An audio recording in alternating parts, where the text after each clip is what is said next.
welcome. Or as my wife said, that was the best 30 seconds of my life.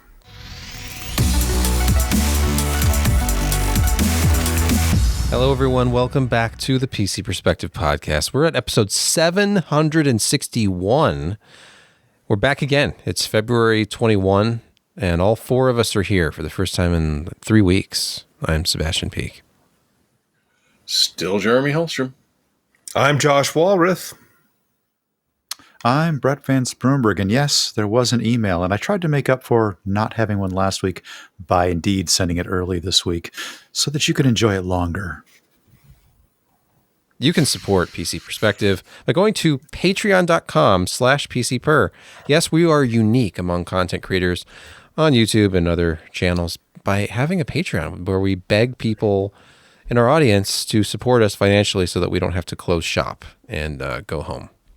So we thank our patrons this week, Milk MD and Mark R. Big shout out. Mark R. You should have said that louder. Big shout out to Mark R. Mark R. There you go. I know what his last name actually is, but I'm not sure that he wants us to say it, which is why you should use. Which is why you should use a kind of another term, make up something, make it fun. I'm still stuck on the Milk Doctor. Like Milk MD, Milk Doctor. Yeah. Dr. Milk. Dr. Milk. Milk MD. Yep. Sounds like a shout out to you guys. Thank you so much. Thank you so much. Used to be a clown I couldn't help but notice. A fortune with. 1 week I'm not on the show, we get 2 new patrons. There's probably a correlation. So thanks for that. They felt sorry for us. They said, "Oh man, the numbers are dwindling.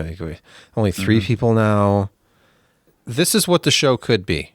I could just be the producer in the background. We have our 3 panelists.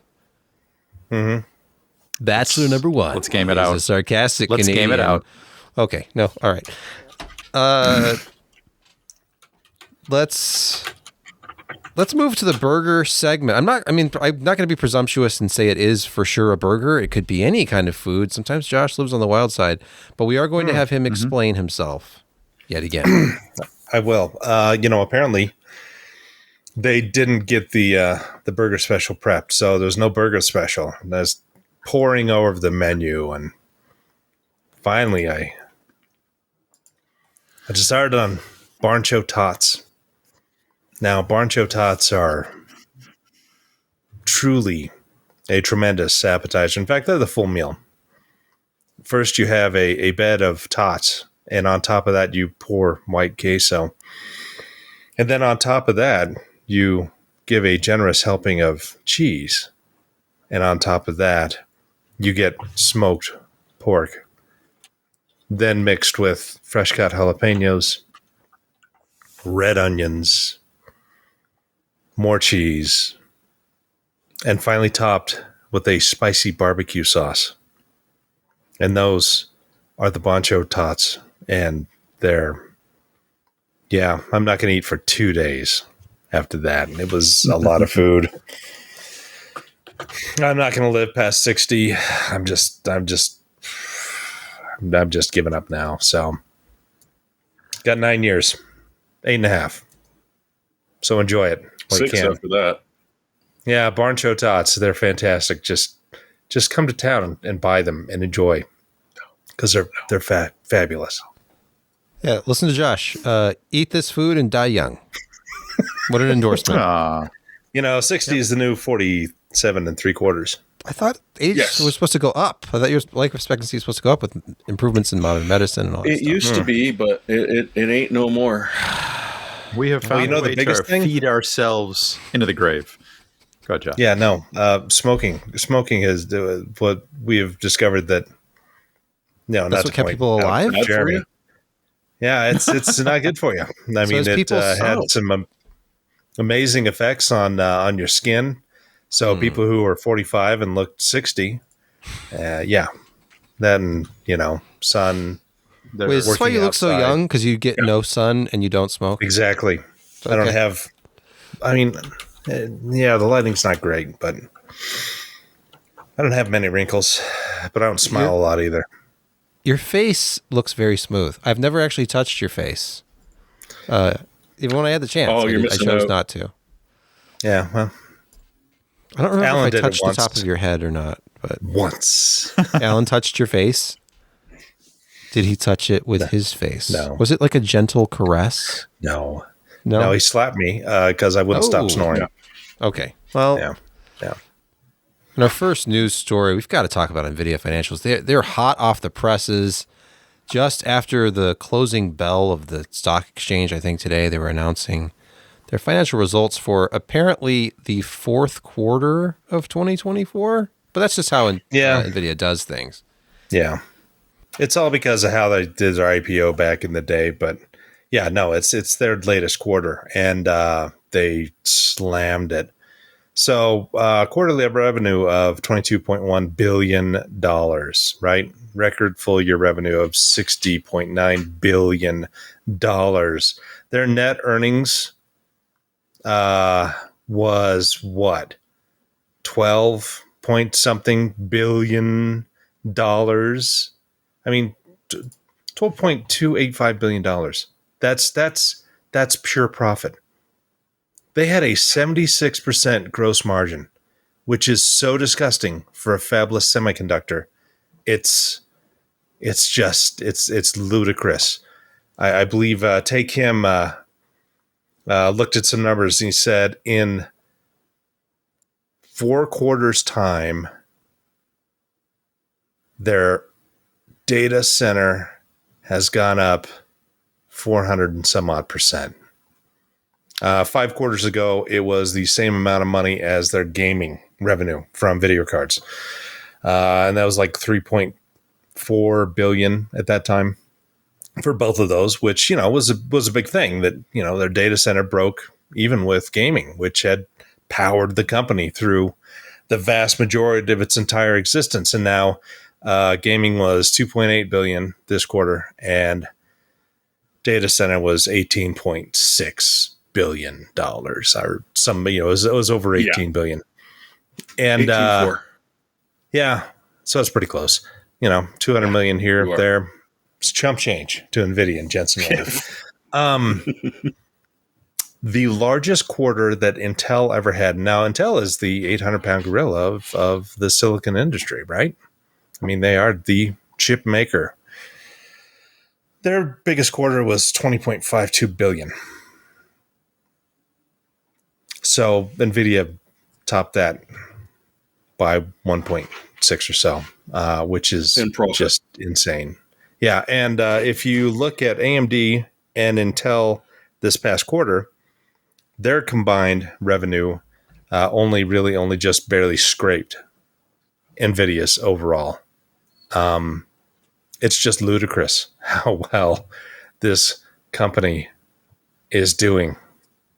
Yeah, good for them. And AI is the name of the game right now, and they're selling everything that they can.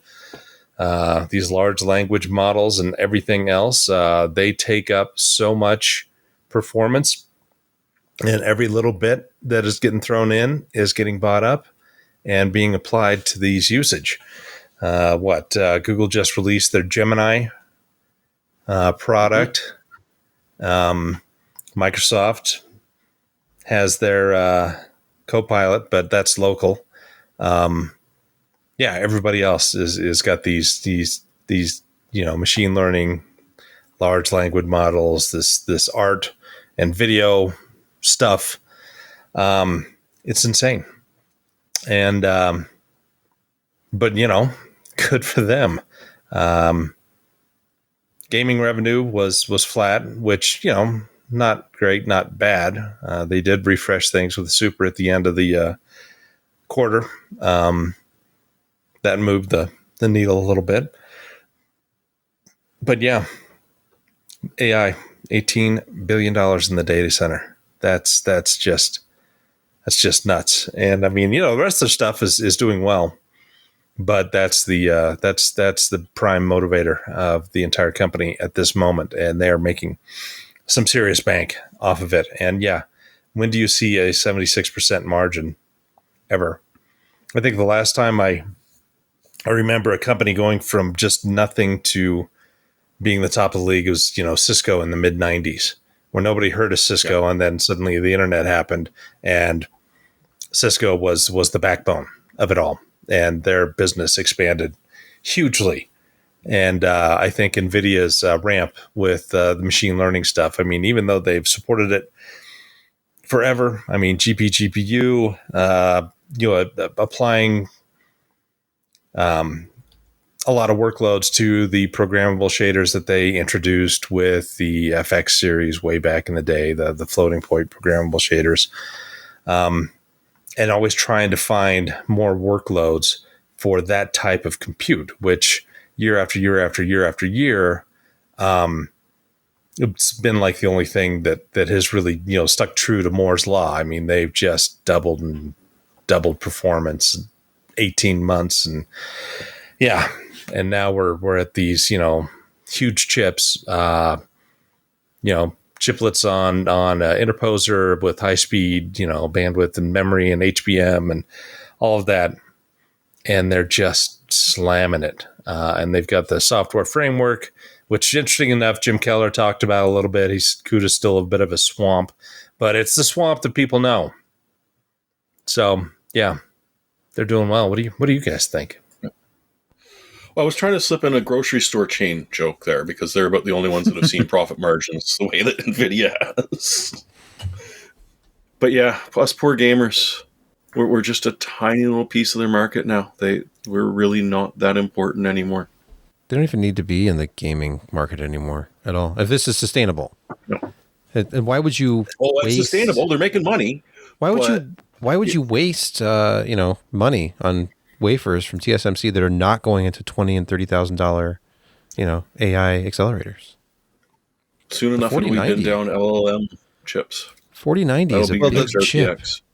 It is, but the thing is that this too will not last. Well, I mean, eventually they're going to sell enough of these things, and there's going to be Intel in there with their Gaudi based stuff, and AMD with the M300X and A. There's going to be more people offering products that will fit this workload. And everybody, the rising tide raises all ships, and everybody's going to get into it. But eventually,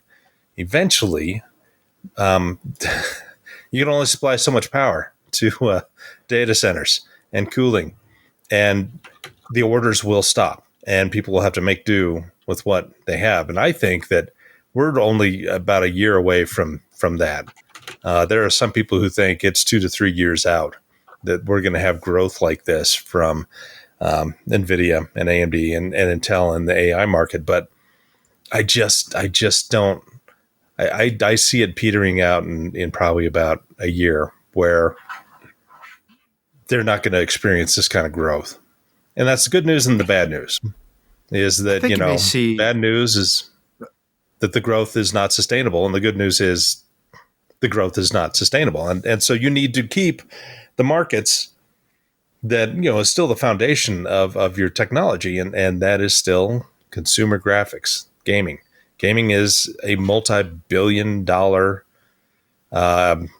venue for them. And I mean, it would be foolish of them to just drop out and say AMD and Intel can do this. We're just going to focus on AI. And then, AI implodes, and it's like we just have destroyed our entire market share in the gaming industry. They're not going to do that, but their focus is definitely on the higher margin AI stuff, which is paying the bills and inflating their share price. So you're suggesting they learned from the crypto crash then? Oh, I think they have. Yeah, Brett was going to make a point. I hope they did, because otherwise. Yep. There's been a suggestion that this curve of AI adoption might follow very similar lines to what happened to the internet itself with servers and server space, where at first everybody kind of did their own. And I see that in like sort of the AI space, in the LLM space, where a lot of people are taking time to program their own or build up their own or train their own. And they're needing a lot of this infrastructure to do this. You may see a shakeout like we did several years into the maturation of the internet itself and the server, where you ended up with kind of like a few big companies like the Microsofts, the Amazons of the world, hosting very, very large data centers and doing a lot of things well enough for people to say, we don't need to build this ourselves anymore. We can buy a very capable package offline. So you may see this initial ramp up where a lot of people are doing investments to kind of roll their own, but further on, when the big companies will tend to do something a little bit better, add a little bit more bells and whistles to it, make it a little bit easier to on-ramp, you may see that sort of fall off. I don't know if that's 3 years away or a year, Josh, but I kind of see that curve following the same way as the internet and the server space did itself. So you're saying that this is kind of like the BBS era where everybody's got a server or 2 modems? No, a bit further on, but yeah. Okay. The idea is similar, but the technology, people might not be able to get past the technology. Yeah. Everyone's doing the fake cloud. Their own web server. Only... Oh, good, I'm unmuted. Everybody's got budgets. Even these big companies, Amazon, Google, Facebook, Meta, whoever. And they're expending a huge amount to get all of these things in there. But eventually they're going to say, hey, do we have a product that we can actually make money on? Or are we just burning these dollars because AI is the exciting thing right now? And how are we making money on this stuff? And so once they kind of get past this, expansion phase of everything is exciting, we've got to get ahead of this of the competition. Okay, well, how do we actually monetize this? I mean, we're not getting a whole lot of money by somebody going onto our site and saying, paint me a picture of a guy walking his dog.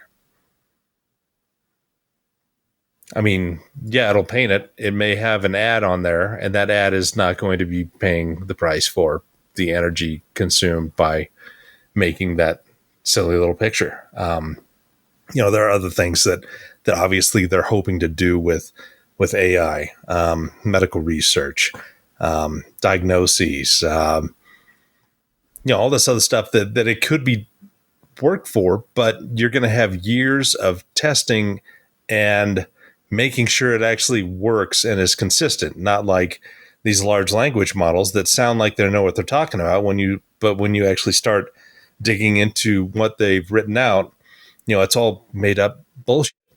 And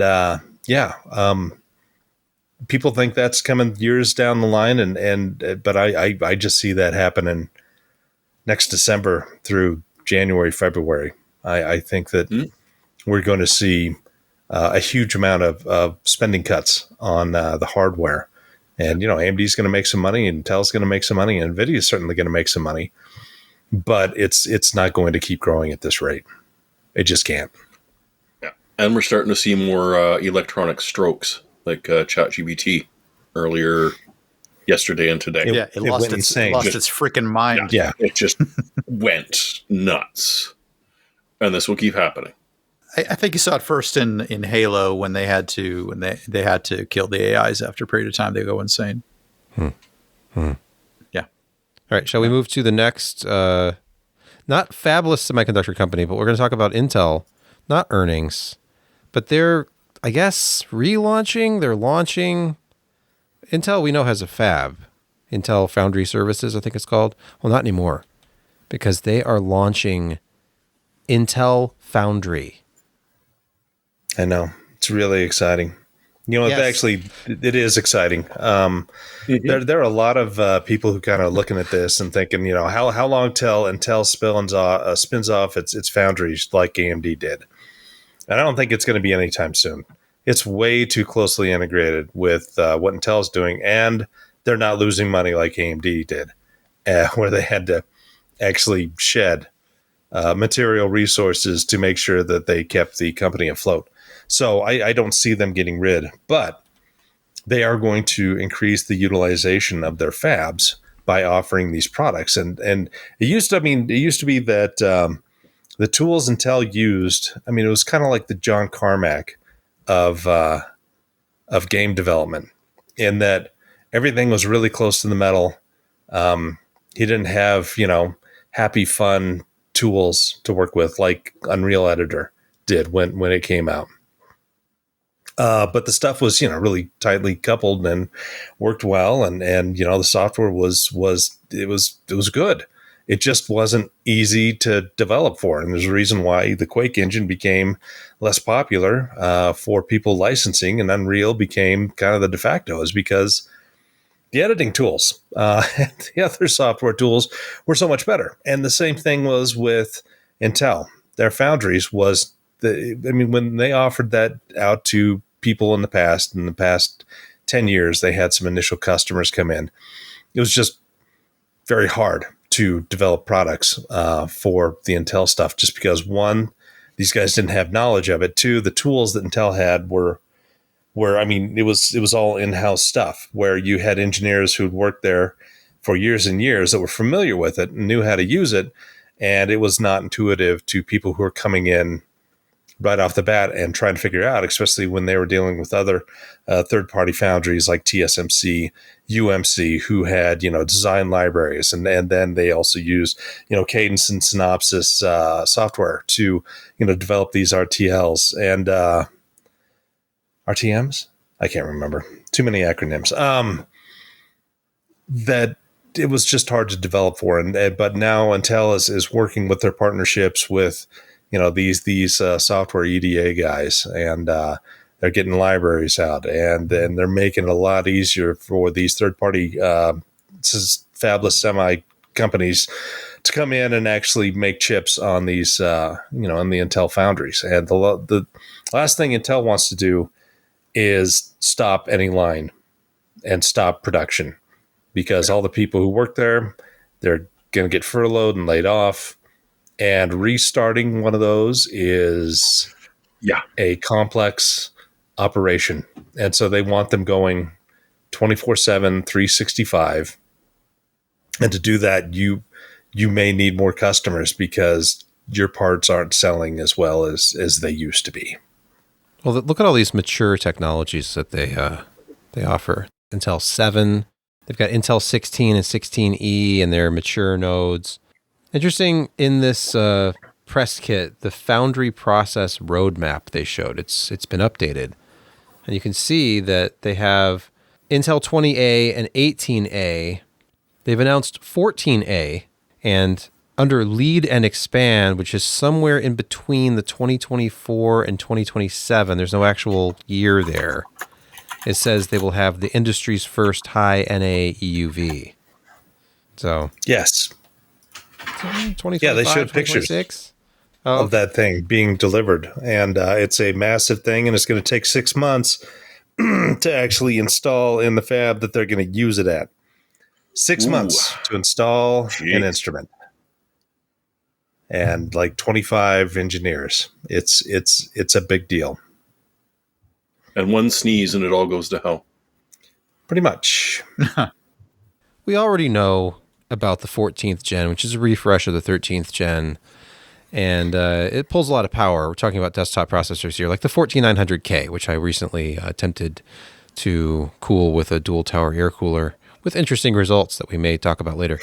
But they are apparently readying a 14900KS. Multiple outlets are reporting, this one is PC Gamer, that multiple retailers have a 14900KS CPU showing up in their systems, and something like the same price as the 13900KS. I'm guessing limited availability, $699 retail tag. It'll show up later in the secondary market for $1,000, because this is going to have to be a really, really high. There it is, 400 watts, above 400 watts. Come on, it's the only way to get to 6.2 gigahertz. 6.2. 6.2, and what kind of voltage? Because obviously, not every 14900K is created equal. Look, you had no trouble at 1.4-ish. 1.6? Sorry, 1.6. I was monitoring HW Info 64 watching this thing under load, and like, why is it requesting over 1.6 volts? What is this? I don't trust it. But if you lower it down in the system setup to like 1.4, 1.45, you're not hitting the same clock speeds. At least not my chip. Now every chip is different, and there have been videos about this recently about how it really is like a silicon lottery out there. They're going to hit their advertised clock speeds, but they'll take a lot more power and voltage to do it, unless you get like a golden sample. But I guess the 14900KS will have to be something of a golden sample, though. According to this, if it's really hitting 400 watts, that's just what can cool this. You've got to have it delitted in a custom loop, or else it's just going to be throttling at 100 degrees anyway. So why, I guess, is my question. Because excess is never enough. Oh, it's interesting because there are reports out now that the 13 and 1400 top end chips from Intel, after months of use and pretty solid gaming and whatnot, is starting to crash in Unreal titles. That there may be some degradation. That comes up later. It comes up really? Later. Oh, does it? Okay. It does actually. All right. Yep. It does. That'll be. Where does it say that? I'm sorry. Quick hits. It's okay. Probably the gaming quick hits. Item 3, number 3. All right. The next news story comes from videocards.com. Let's talk about AMD now. And they have apparently paused the RX 7600 XT launch in China, cracking down on 6750 GRE sales below MSRP. We talked about the 6000 series as being the primary competition to AMD 7000 series when the 7600 XT launched here, because you could buy a 6700 XT for the same price, or maybe even $10 less, and get better performance. And they don't like that very much. They don't like retailers trying to get rid of the 6000 series to sell the 7000 series when they're trying to shove the 7000 series into the market. And, now they're going to have to control those prices. So I just thought it was interesting because of our own findings about the 7600 XT launch and how it was odd. It was odd timing to push out a product that was selling for the same price as their existing product that's still in the marketplace. But you got to wonder how soon those other ones will just dry up. I don't know. This is not a legal podcast, but let's briefly mention via Tech Power Up that Cooler Master is suing Silverstone, Enermax, and their OEM, which is original equipment manufacturer. Thank you. Yeah. Apaltec. Whoa. Apaltek. Apaltec. So they say that all these different, patents, 3 of them apparently, are being infringed upon from various models, and they how dare you? They're not making friends in the industry right now. The Cooler Master suit, I'm quoting the article, alleges that the pump inside radiator design choice is a Cooler Master invention, as is the ARGB mini controller. Wait, that's pretty broad. You mean just the ARGB mini controller in general? Because that's going to be every company. That's not very cool, guys. In the so follow that with great interest, I'm sure.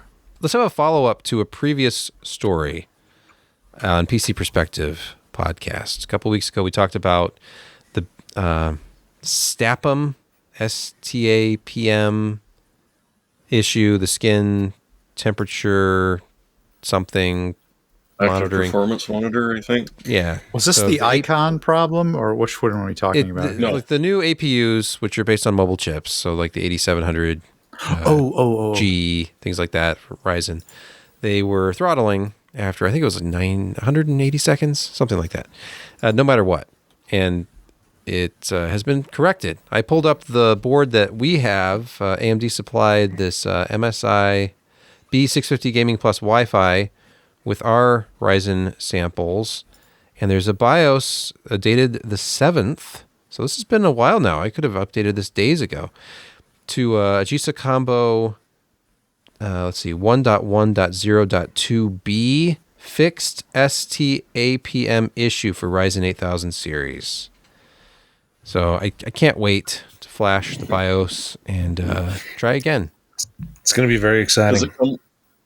Does it come with a caution not to put it on your lap now? Oh, well, especially if you only have one BIOS on that card. It's going to be exciting. Yeah.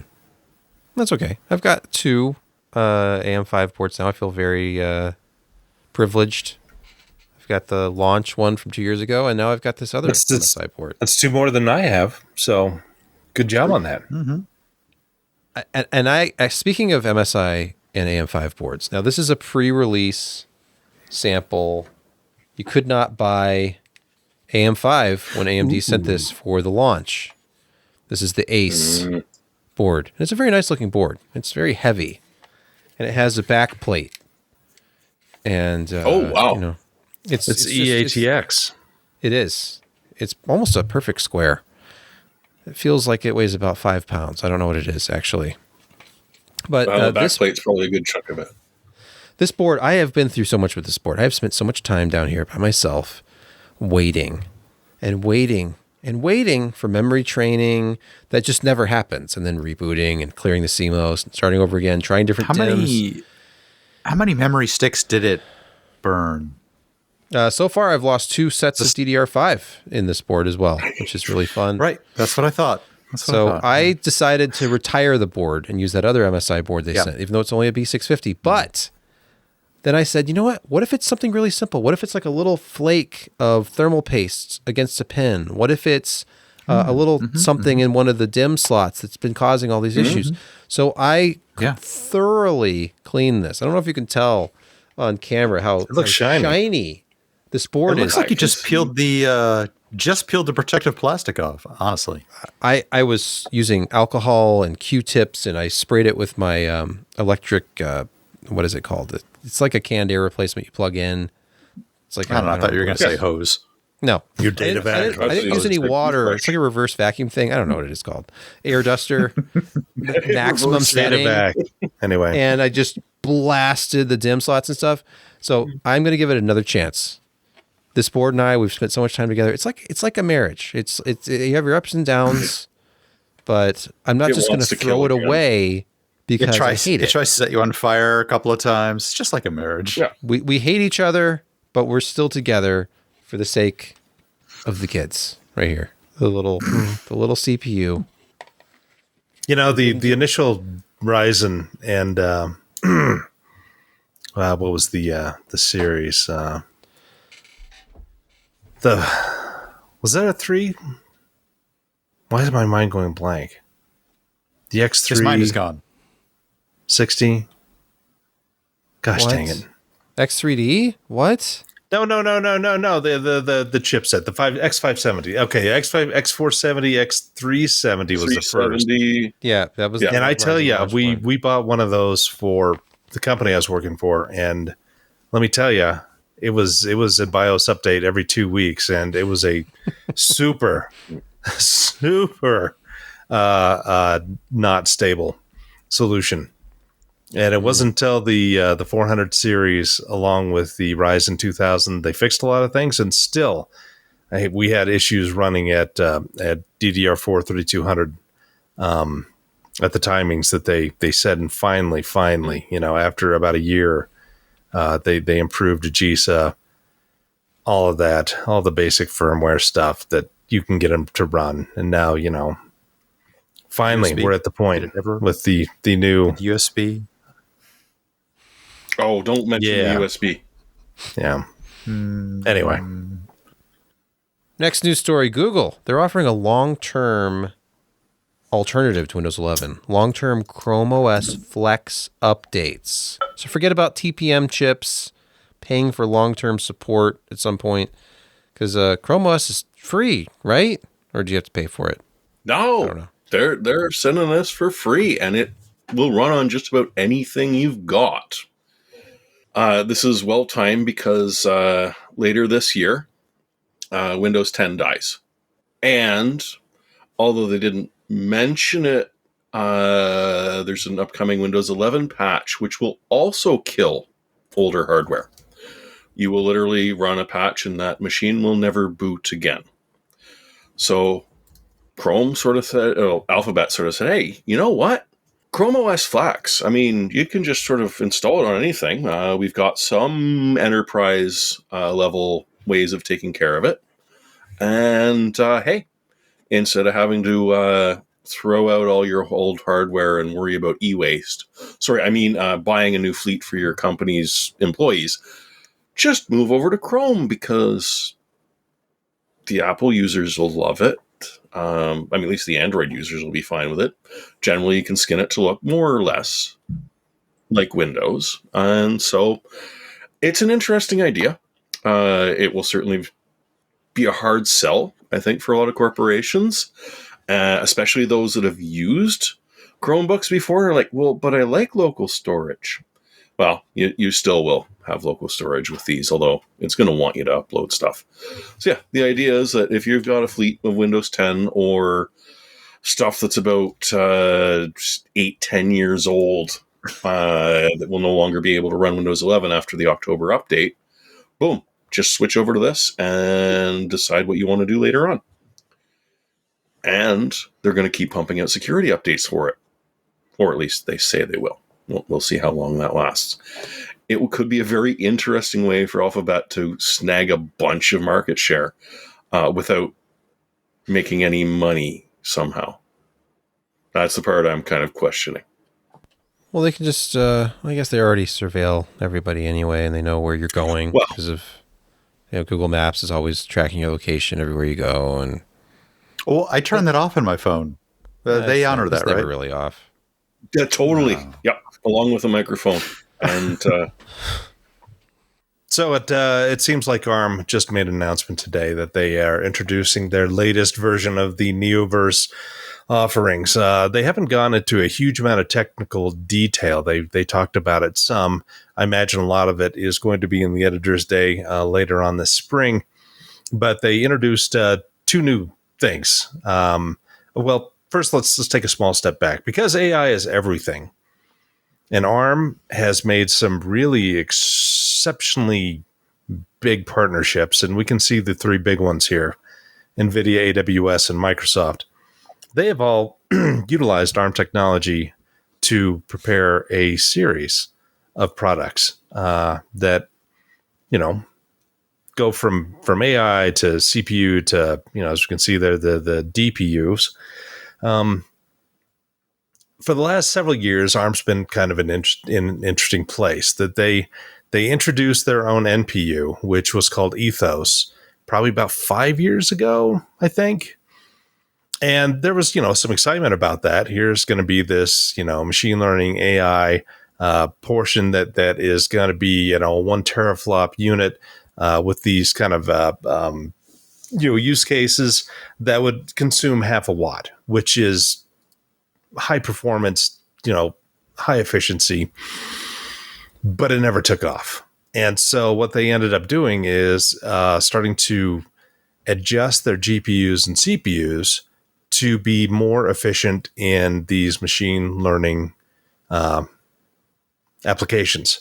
And so it just means, kind of expanding out different type of data types that it can do, going down to like int 8, int 4, stuff like that really helps out in these, workloads that they're looking at. And so they've advanced that to the point, and they've also now gone to chiplets in some of the things. So these are really highly modular parts. They've got the N and the V, the N3 and the V3. N3 is kind of the performance-oriented but higher efficiency, up to 32 cores. And it's the N3 CSS N3. And so it's going to be a really efficiency optimized platform. Again, it can go up to 32 cores. It can go down to 8 cores. They have a very, very flexible interface. It supports, all of the major things like PCI 5.0, CCAX 6, I think. There's going to be more in there. But the V3 is their high performance. So that can go up to 128 cores. So you're going to have 128 cores per socket. So you can have a chip with 64 cores and it will be die-to-die interconnects with another 64 core. It can handle up to DDR5, LDDR5, and as we've seen in the AWS pictures, it actually supports HBM, which I believe Grace Hopper is as well. So, I mean, there's a lot of flexibility in the design. The thing that they're really proud of in this is that you can go 9 months from speccing out a part to actually getting it into production. And that's part of the offerings that ARM gives their customers. They try to make it as easy as possible. You can see the V3 cores here on the picture. You got a lot of I/O. You've got a lot of memory. And you have that die-to-die connection with other chips. So you can have up to 128 cores per socket, which is, really nice. And this is not just, AI and machine learning workloads. It's cloud, high-performance computing. They do databases, does Java, does Python. I mean, it handles all of these things, and it's really well supported. And, with the big guys, even Microsoft, making their own large chips based on ARM technology, they've seen greater support than they've ever had in their entire existence, and they continue that on a yearly basis. So we've got these two things coming out, the N2, N3, and V3. I haven't even really been drinking tonight. It's just too much talking to me. I just can't do it anymore. And yeah. So that's their Neoverse. It's updated. I thought there was one other thing that they were talking about. Oh yeah, they did talk about the chiplets, and hooking on these chips to accelerators. You have a lot of benefits there. Cost reduction is huge because you don't have to have one massive chip to be able to get it all to work together. You just utilize chiplets, and you can reuse chiplets with new products that have other new chiplets. So it's like as I said, the performance is there. Heterogeneous compute, no reticle limits. You can make an absolute giant chip. Their chiplet system architecture, CSA, which some people are kind of cranky about that name, but get over it, dude. Phil. Anyway, other Phil, not any. But yeah, it's they're being aggressive in their designs, and Hopper from NVIDIA is a very advanced design for what they're doing, and it is all based on ARM architecture, well, except for the graphics part. That's obviously NVIDIA, but a lot of the system interconnect, all of that stuff, interconnect in the CPUs. I mean, it's just they're taking Neoverse and they're running with it. So, it's a big announcement. We'll find out more later on this spring from ARM about what exactly some of the nuts and bolts of this is. And, I'm real curious if they will bring back their Ethos NPUs, just because now we have AMD with their latest mobile chips actually have an NPU in there. And, this was an effective, cost-effective way to get better AI ML performance out of it by integrating these, standalone NPUs with their designs. But again, they just were not popular until essentially recently.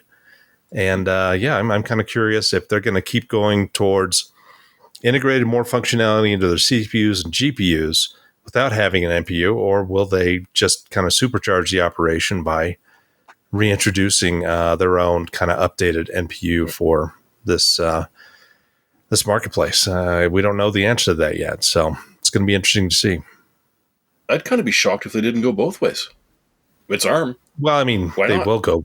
Well, they'll definitely go the CPU, GPU to have better capabilities for machine learning. But yeah, I don't know. And yeah, ARM is now as Commander Paul mentioned, they are a large partner with Intel now with their Foundry services, and they're working very closely with them to make sure those partners can fabricate their chips with Intel Foundry as seamlessly as the others. And Intel is ecstatic about that, apparently. But don't get Intel wrong. x86 is still the future, not ARM. It is. So It is. Yeah. Yes. Obviously, it's obvious. I mean, all these phones out ARM there just with extends their reach a bit. x86. But does it exceed their grasp? Well, we shall see, shall we not?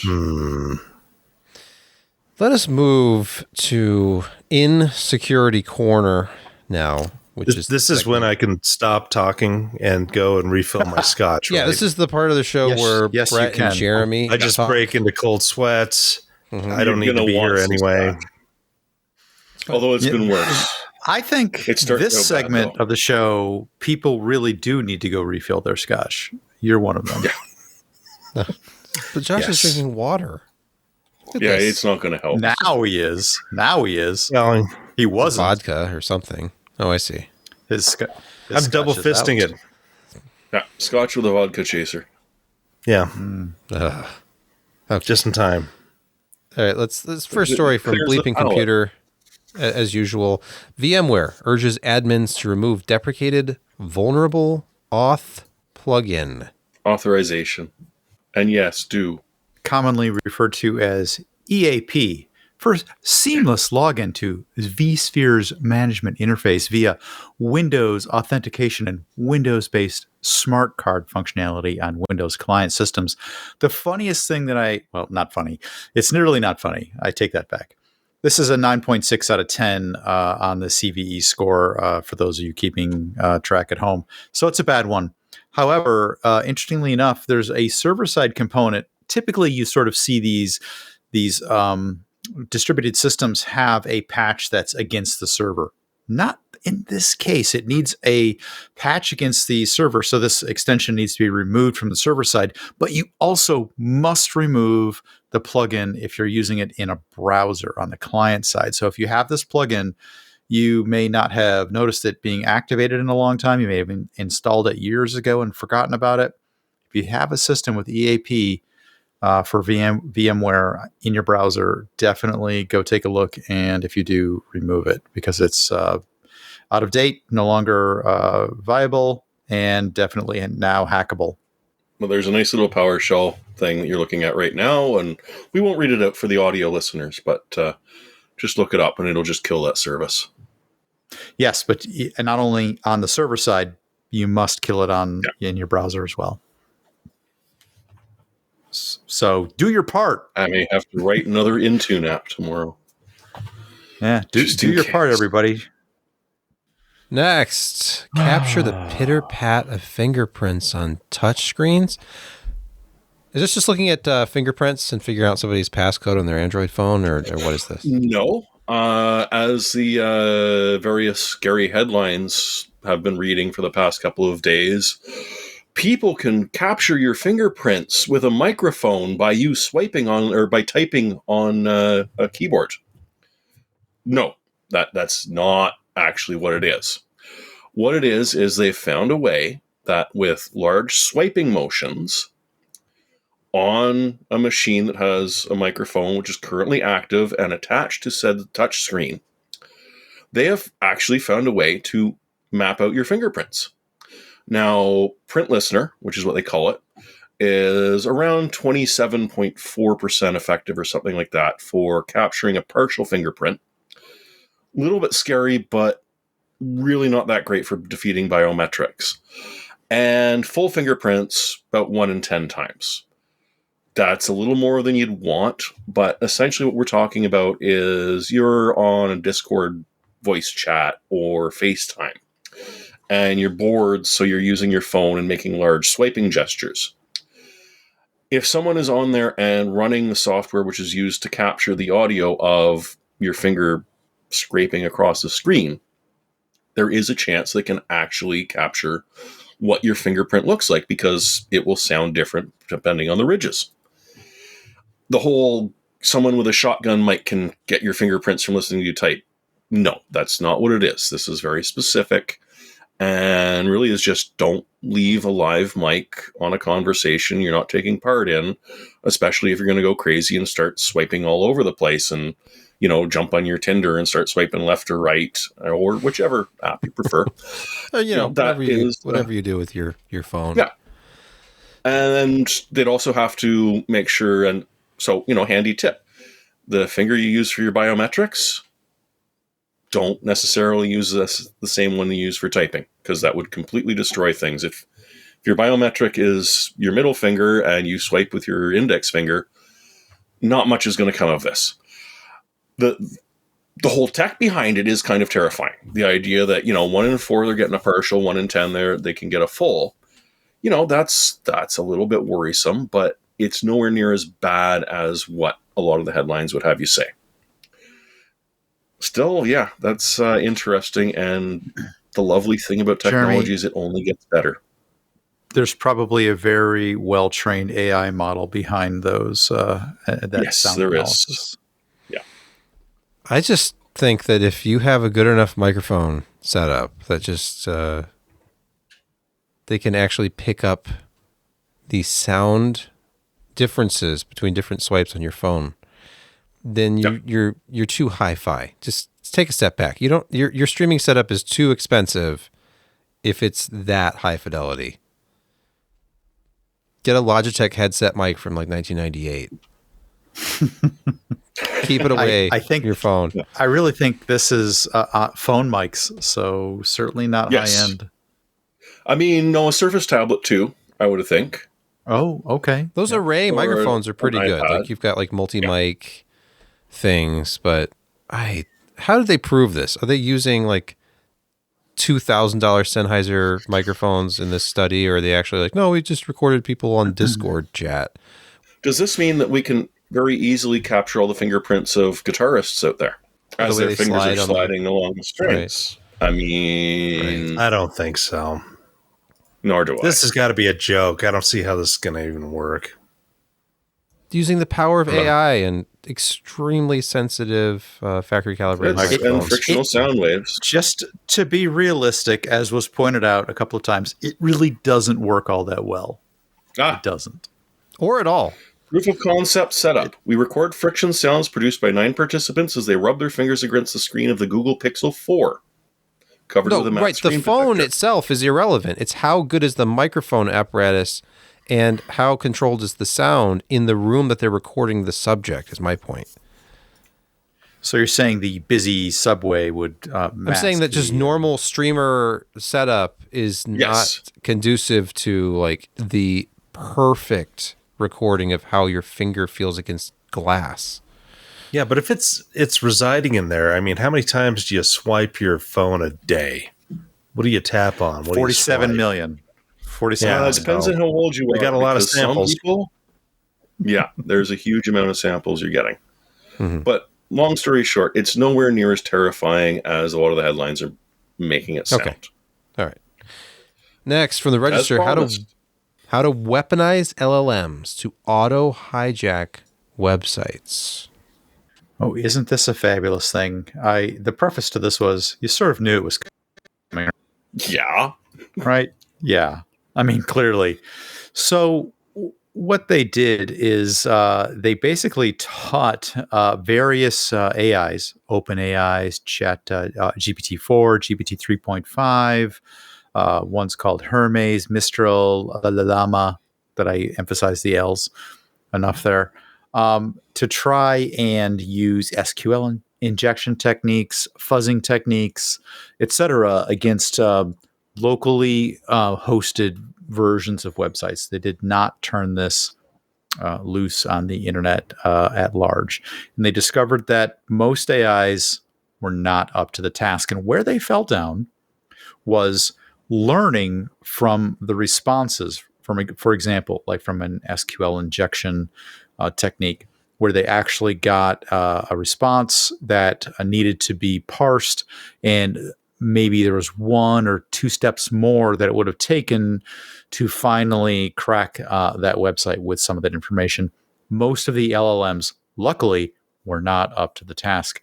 Unfortunately, GPT-4 is actually up to that. Yeah. It was actually had like a 27% success rate on its first attempt, and was significantly higher after they gave it like 4 cracks at the same site. And that allowed it to learn enough to take advantage of of typical cross-site scripting or SQL injection techniques. And that's a sad state of affairs we live in, that large language models can now be used to progressively potentially hack websites. I just don't think it ends in the lab, quote unquote, per se here.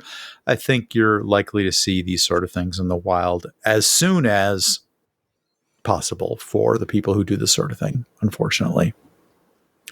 They were able to chain together some typically advantaged tools. It wasn't anything they really had to invent. They created a tool chain out of it for browser framework, to something to called APIs, and a wrapper that put it together as like I said, as a browser framework. And it really didn't take them much, unfortunately. Yeah. And you knew it was coming. Go ahead. Keep going. I'll bring up. You knew it was coming. Our AR masters will own us all soon enough. So, Jeremy, take it away. There's a nice other benefit to this, where they sort of said that, hey, a pen tester,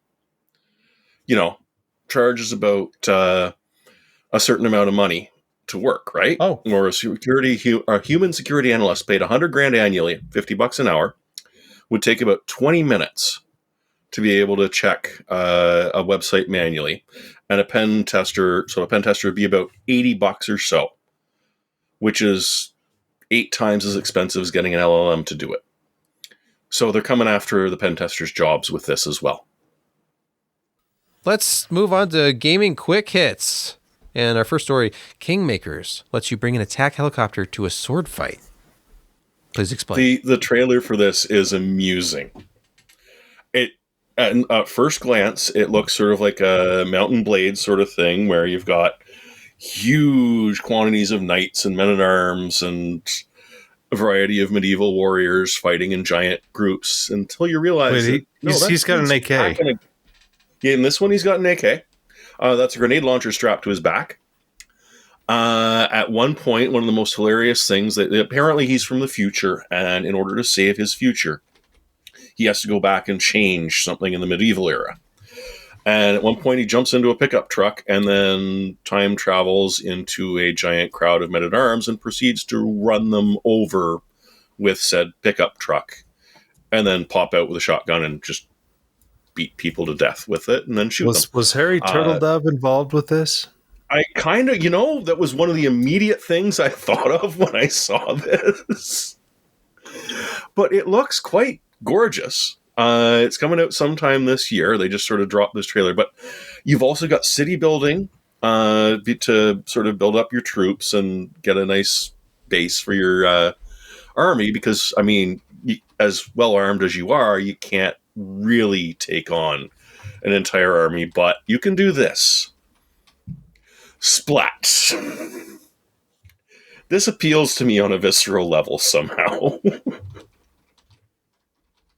Next up, Star Wars Battlefront Classic Collection deploys next month. You get bonus maps, heroes.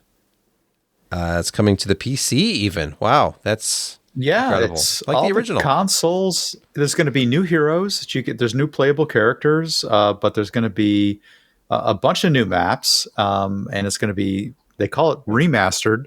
Used to be a lot of fun back in the day. This is coming to Steam as well, so you'll be able to pick it up there next. So looking forward to that. They're doing up to 64 player, online, not just local. So this could be a handful of fun for those who like Star Wars battle reenactments. Can you believe that it's really been 20 years since this thing came out? Is this 2004? No. Oh. No, I can't. Well, the good one. The bad one came out recently. Okay. So Classic is going to have Jabba's Palace as a new map, but there's going to be a ton of Battlefront 2 new maps, and Bespin and Citadel, Yavin 4 is one of them. Anyway, looks like a bunch of fun if you enjoy the Star Wars universe. I'm just going to let the whole Yavin thing pass. I won't. Is it Yavin? Yavin. I've always said Yavin because that's what they said in the movies. But it is Yavin. That's what they said on the record. Or Yavin. You know what? It depends on when the inconsistent Britishy accent was happening or not happening. I think we're all kind of equal here today. We're at 1-1, so let's just leave it at that. We are at The 1 to Y 1 is because I silent. fixed our scaling because everybody was at 1.1 zoom from last week, Okay. but I fixed it. So now we're Right. just at 1 to 1.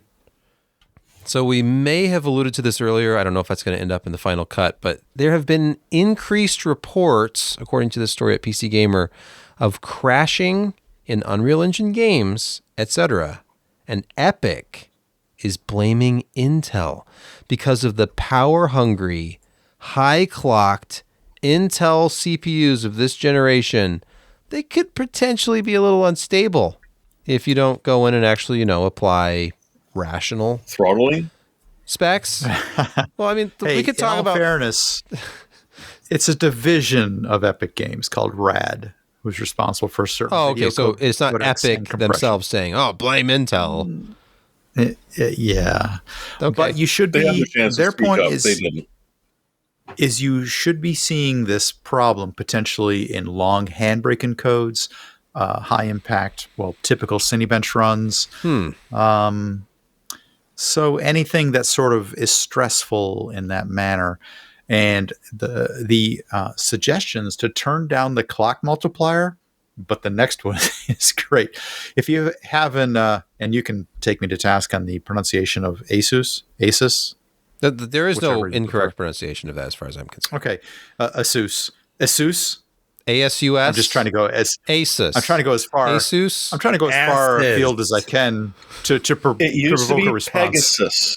Yes, Asus. there was Pegasus, Asus. and it was broken apart, and then we got Yeah. Pegatron Into Peg and Asus. And it's the weirdest name to try to pronounce in English because it's the end of the word Pegasus. So I guess it would just be Asus. Anyway, they're also You pegged it. suggesting that you turn off any of these special Asus modifiers that It's not just Asus because Asus has the multi-core enhancement. multi-core enhancement. There you go. Everybody Thank you has very their own much. flavor of this. Asus was a pioneer of this. Their ROG boards back in the day had multi-core enhancement. You could take your 2600K to 4 gigahertz on all cores using, automatic settings. It was very easy to overclock, run at very high wattages, Very hot. and things like that. Very They're hot. going to push more voltage. They're going to raise the wattage limits. They're going to push the An clocks. unreal amount? Every They're- motherboard that I have tested with 12th, 13th, 14th gen Intel parts has defaulted to 4,025 watts as the PL2. And PL1, really, there's no limit. There is absolutely no limit on these chips. And the way that Intel has designed them thermally is, whatever, they're given, they just take and they just push as hard as they can, and we'll just manage clocks once they reach that threshold, which for the most part is like 100, 101 C. So you're drawing over 320 watts before the things, they just start to, and they will sustain that power draw, even if you're throttling. Okay, you're throttling, but keep on pulling the 320, and we'll just see where we can opportunistically boost up to, 6 gigahertz again, or 5 on all cores, or whatever it is. And it's just crazy because you're just creating, they're using so much voltage that I don't see how these things can last long term. If they're pulling like 100, it's not just the wattage, it's the fact that it's like 1.6 volts on some of these chips.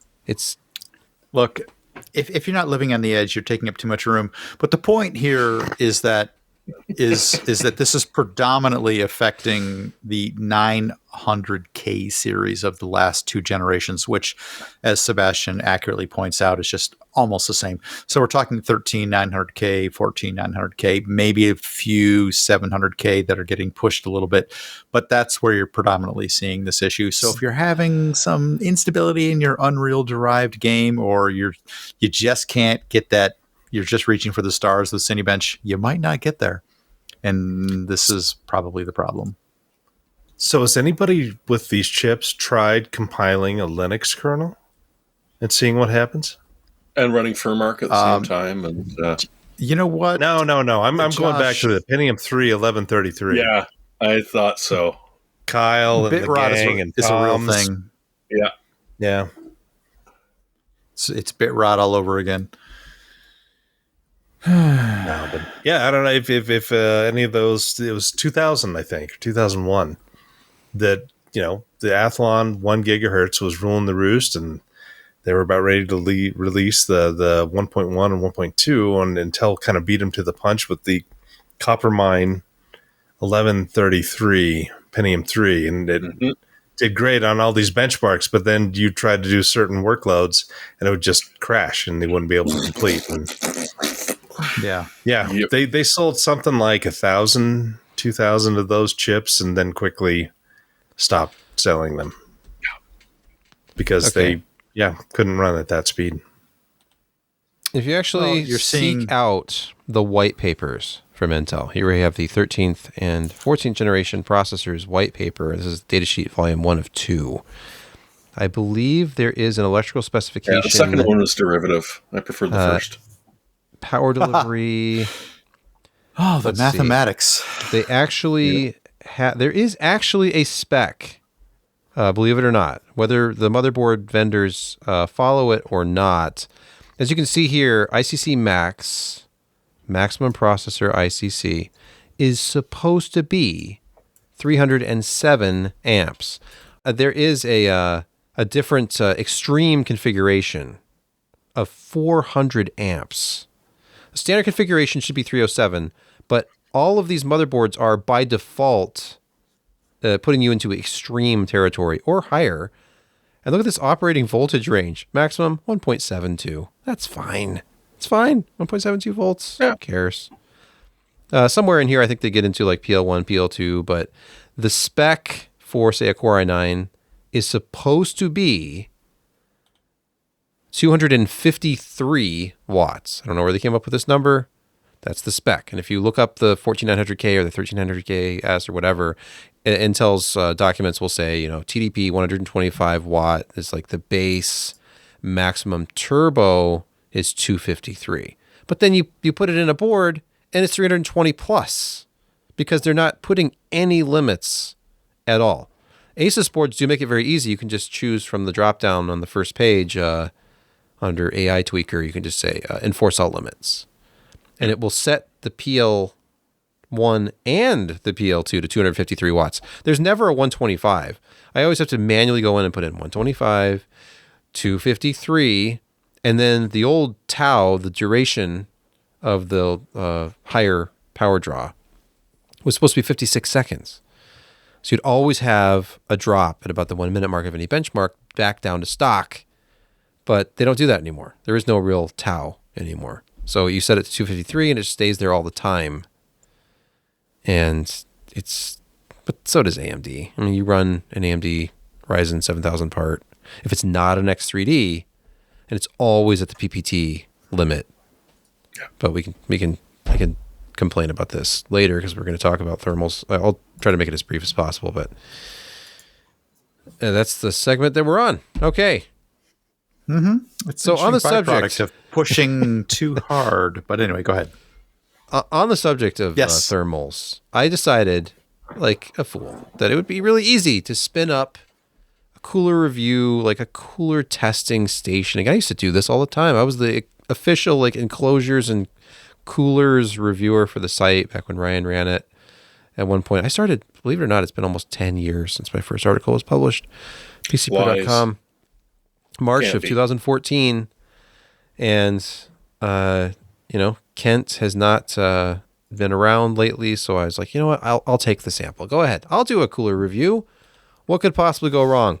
So Corsair, you may remember, they got into air coolers a couple years ago. They tried their hand at a big dual fan cooler. It was single tower dual fan called the A500, and it was really loud. It was effective in my testing anyway, but it got really loud. We're talking like 48, 49 decibels under load. It had a really great fan clips though, the best I've ever used. So they went back to the drawing board. So the A115 is 2 towers, 2 fans. They're 140 millimeter fans, and it is huge. This is an absolutely massive cooler. Is it bigger than the BlackRock? The old doesn't look like it. No, 164. Okay, it's 165 millimeters tall.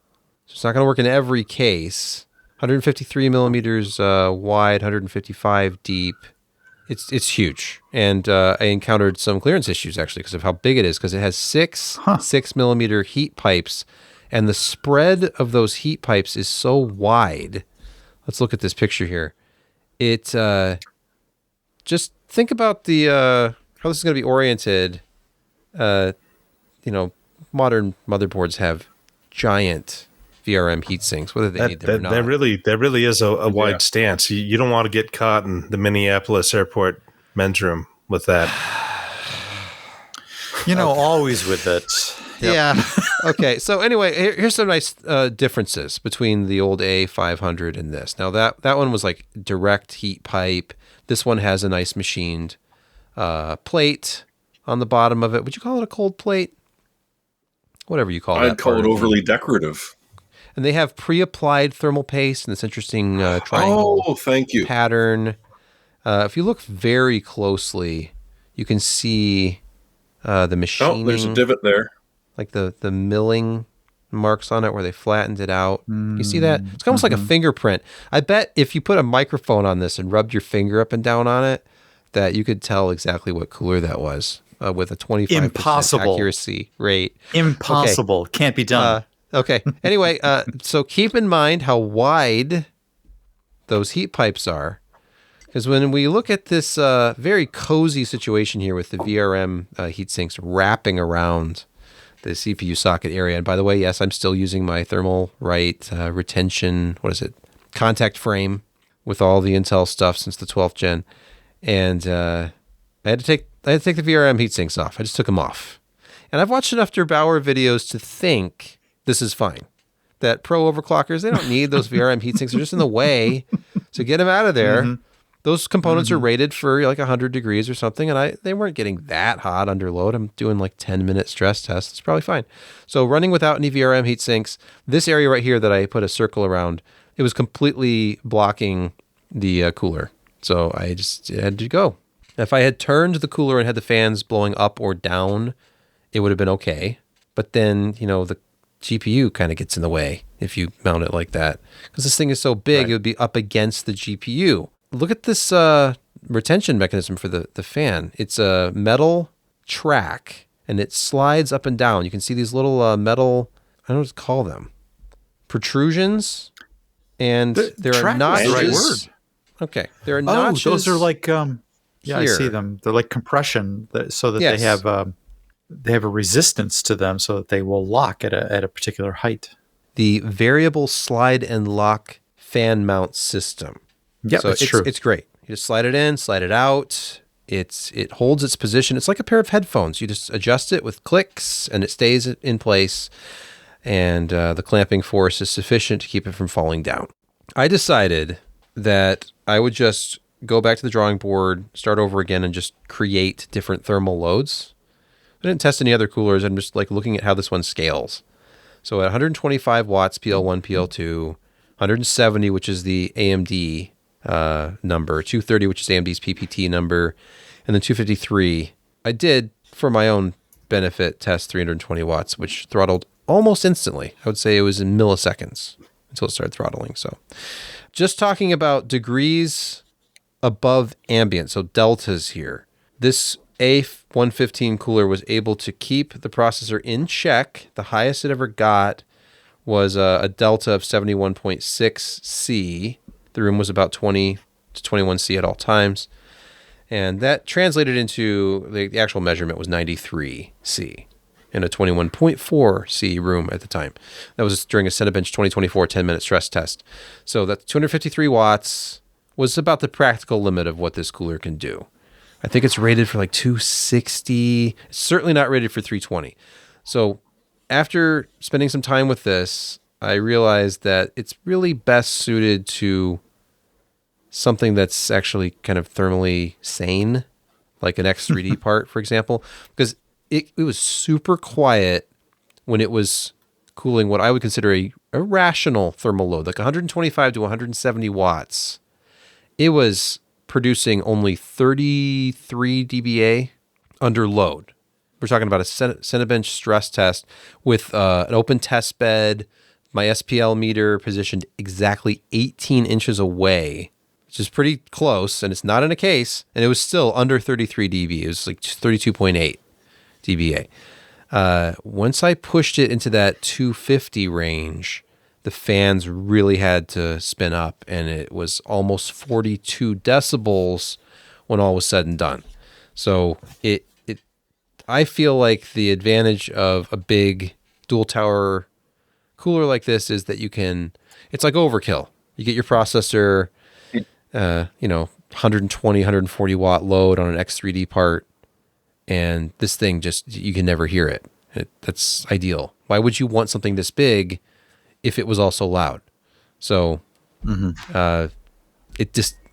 nothing can tame Intel parts anymore. You have to be okay with throttling if you're going to run something like a 14900K, unless you're. I think Unreal Engine does a pretty good job at taming. Okay. So anyway, I had started the testing thinking I'll just use an X3D part. And the only one I have here is the 7950 X3D, but even that one, it's the same. It's very constrained as far as voltage, total wattage. They're very well behaved parts. They just don't present very much of a thermal load for modern giant coolers like this. They're doing like maximum 140 watts. So those are perfect for this, because you'll never hear it. Corsair fans included with this part of their typical range, their typical line, or optimized for this installation? I think they're higher static airflow. Let me get the actual model here. They're AF Elite fans, so I believe you can buy those separately. Up to 1600 RPM. At idle, when it was closer to 400, it was inaudible. You had to put your ear almost on the housing to hear that it was running.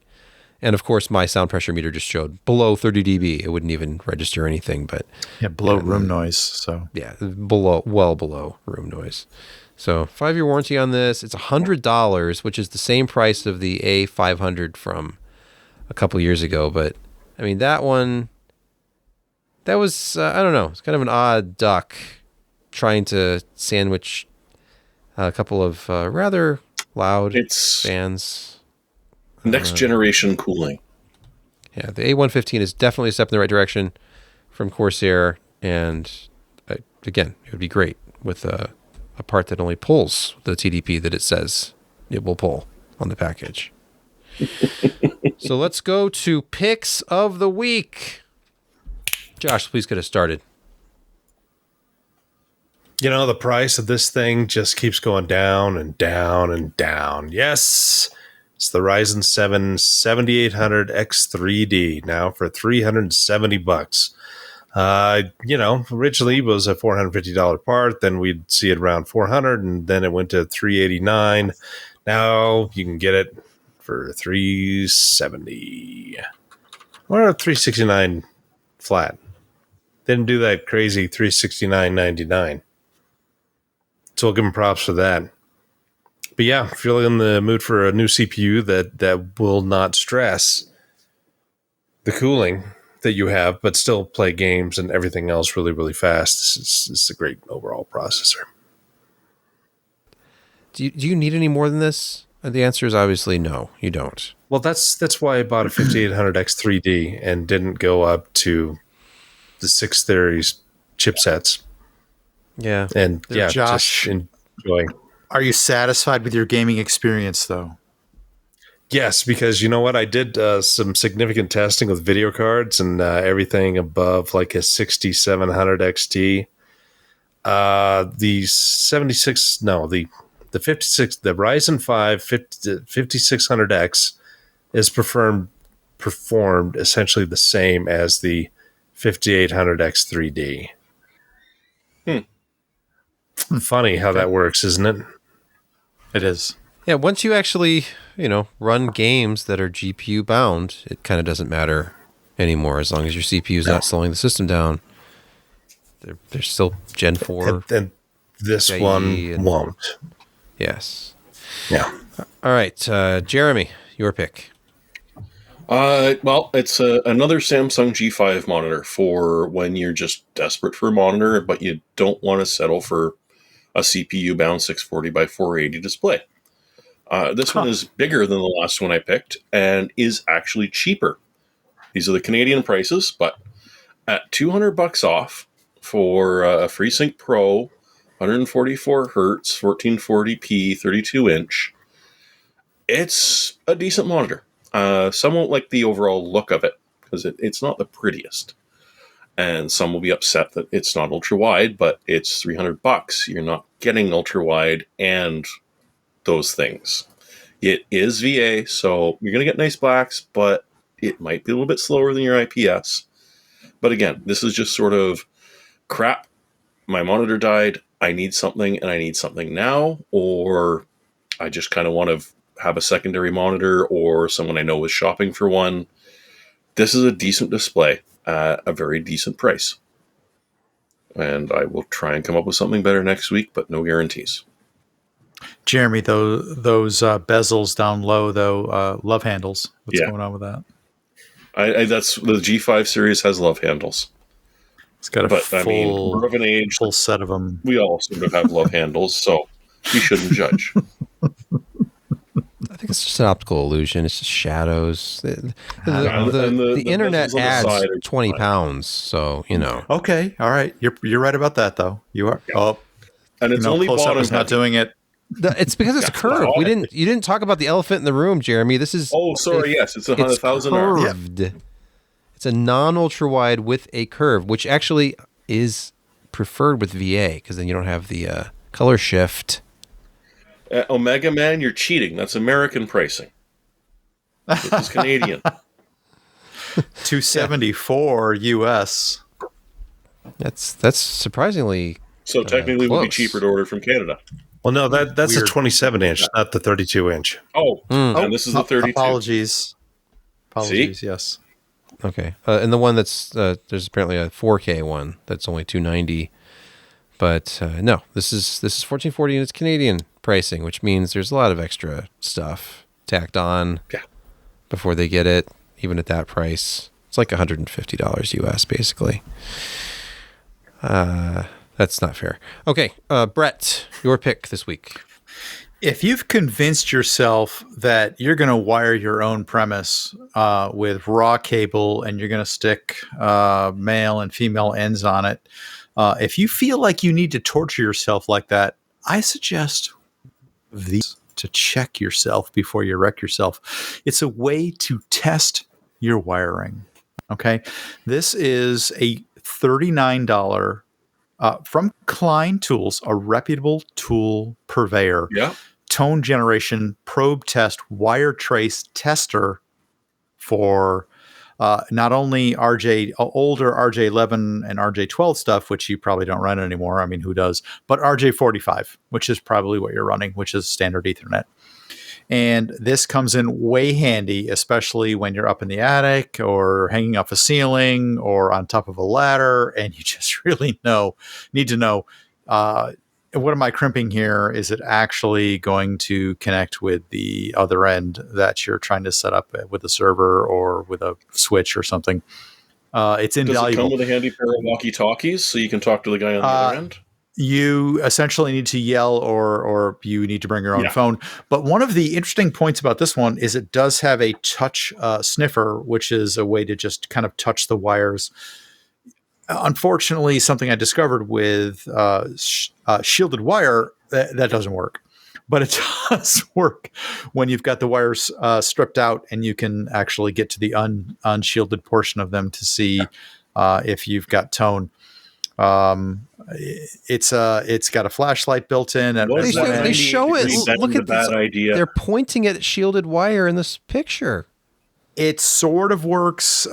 There's a volume control knob on there, and if you're lucky, you're going to get sort of a distant kind of humming, barely a tone on shielded wire. It doesn't work quite as well on shielded wire, I must admit, but it is a wonderful double check on the fact that all your crimps and punch blocks are actually working. You could easily pay twice as much. $39 might sound like a lot, but kind of the next name brand set of devices up is going to be like $70 or $80. The $39 is a pretty good deal for this kit. Can I get it for like $5 at Harbor Freight? You can. You probably It'll can. be slightly misspelled, and will it break during its first use? I would. You're equally testing the equipment and the wires at that point. Yeah, it's from Clint Tools, but it looks the same. Yeah, this is Klein Tools is usually a reputable seller. It's a reputable. Yes. I've used Klein Tools stuff before, and they don't charge like Fluke. You can probably get the knockoff Klein from Temu. Yes, please order it that way. Yeah, yes, 100%. Definitely do that. It's a wire detector. Yes, this is a wire. There's a conductive surface near me. We just need to leverage AI somehow to strangely enough, if you're using the headphones when listening for the tone, it does play the Chinese national anthem. That is correct. Okay. All right. My pick real quick is just fiber. It's just a reminder that there's a free, if you're a PlayStation 5 owner, like so few of us are, you can get a free demo. We all like free demos here at PC Perspective. Free demo for the upcoming Final Fantasy VII Rebirth game. And what's weird about this, and the reason I picked it is, I woke up this morning, was looking at Twitter on my phone, and Square Enix had tweeted out, "Hey, the update to the demo is live." And I was like, "What?" So yeah, you get to even more content. They're adding stuff to the demo. They're patching the demo. So they've got 2 different mini missions to go on, and the graphics look very good. They've changed things since the first game to some extent. The environment is easier to interact with. It's a little bit more like Assassin's Creed now, I think is what it really is. It's like you can actually jump. There's a jump mechanic now. Before you had to follow the path. Now it's I can just hit jump and climb over that fence now instead of walking all the way around. So it's more like a game. Final Fantasy with a jump button? Yeah, it's weird. What? I know. That's just wrong. It feels like I'm playing a game that's just been skinned with Final Fantasy elements. Okay. Yeah, no, I want to spend 3 minutes trying to find the interaction with the proper ladder so I can go up to the useless mender. Right. They make it so easy in this game. It's just weird. I was riding on chocobos, and I was able to just walk over a fence and get behind a pipe. That's just wrong. I wouldn't even be able. That's just window dressing in the previous games. It's I can see something behind there. They did a nice job with rendering that thing I can never touch. But anyway, that's it for our show this week. We want to thank you, each and every one of you, for listening, watching, hitting that like button, subscribing to our channel, or unsubscribing. Whatever you want to do, just interact with us. We get a notification either way. Yeah, comments, and we will generally reply, at least for the first couple days. I like to check comments, interact with people, be part of the community. Even insults is good attention. Some of them. Just keep it clean. Yeah. Why? We don't. No. No. It is 75% Josh, though. That's pretty much true.